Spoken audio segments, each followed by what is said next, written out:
Olá, amigos, boa tarde. Venho aqui mais uma vez falar sobre um assunto que está aí na crista da onda, que é a PEC que o governo mandou para o Congresso Nacional, chamada pelos especialistas de mini reforma trabalhista. Nós temos aqui uma reforma trabalhista que foi feita no governo Michel Temer, que alterou muitos artigos da CLT, e agora o governo Bolsonaro, 2 anos após a reforma trabalhista, manda uma mini reforma trabalhista para aprovação no Congresso Nacional. Nós não temos dúvida que nós estamos passando por um período de muitas reformas, principalmente na área trabalhista. Porém, essas reformas estão sendo feitas de forma assoberbada, sem o estudo necessário para que essa reforma seja efetiva, que faça diferença na vida do empregador e do trabalhador.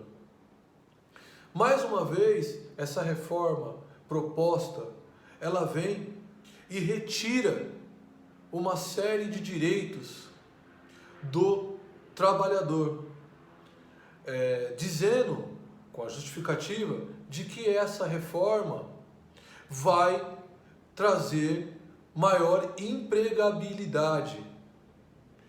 Aqui eu faço uma reflexão rápida com vocês. No governo Michel Temer, a reforma trabalhista foi feita exatamente para gerar emprego. De lá para cá, o desemprego aumentou. Ele não diminuiu. Ele a cada mês foi aumentando.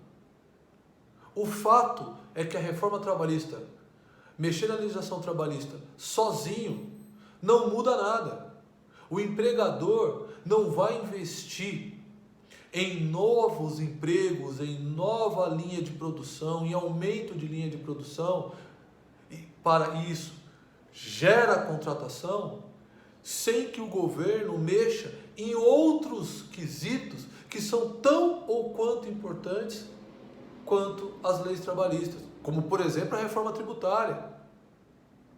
O país precisa desonerar a folha de pagamento, porque hoje um trabalhador custa muito caro ao empregador, não só por conta da relação trabalhista, mas sim por conta da tributação incidida em folha de pagamento. Queremos, no Brasil, copiar quase tudo que o governo americano faz.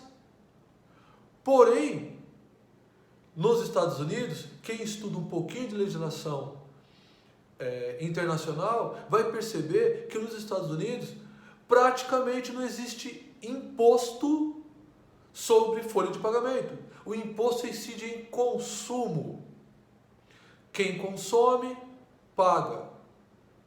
Aqui no Brasil, nós temos um emaranhado de imposto, um emaranhado de legislação tributária que atravanca o crescimento do país. Mas os trabalhadores estão levando a culpa pela falta de crescimento. Pois essa mini reforma trabalhista, entre outros temas, ela traz a permissão do trabalho aos domingos e feriados, sem uma análise do sindicato. Porque na legislação atual, para você trabalhar domingo e feriado, precisa de uma autorização especial do sindicato. Por que essa autorização? Porque o sindicato faz uma série de exigências para que o trabalhador trabalhe aos domingos, porque o domingo é exceção à regra. Agora, os trabalhos aos domingos, viraram regra desde que o trabalhador tenha uma folga semanal na sequência. Isso me parece um absurdo. Por quê? Domingo, o trabalhador precisa também do convívio familiar. Se todo mundo trabalhar aos domingos, que dia que vai ser o convívio com a família? Esse é um ponto.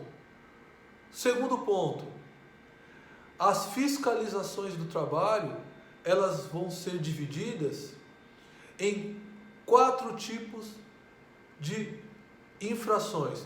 Infrações leves, infrações graves, em 3 tipos, infrações gravíssimas. Sendo que em caso de infrações leves, o fiscal do trabalho vai agir como um consultor da empresa, ou seja, ele vai chegar e propor a solução. Consultoria não faz parte do trabalho do fiscal da empresa, do fiscal do trabalho. O fiscal do trabalho, ele tem que cumprir as normas e ordens da legislação trabalhista. É óbvio que sempre teve em nossa CLT o critério da dupla visita. O fiscal do trabalho, ele não pode atuar como um consultor, porque ele é um agente público, dotado de fé pública, concursado para fiscalizar e não para prestar consultoria. De qualquer forma, temos diversas maneiras da solução do desemprego no país. Porém, a carga maior, o peso maior do desemprego no país está mais uma vez caindo nas costas do trabalhador. Muitos empregadores podem achar que isso é bom, pois digo com toda certeza, não é. Porque todas essas questões vão depois esbarrar na judicialização da lei. E muito provavelmente, muitas decisões vão ser contrárias ao interesse dos empregadores.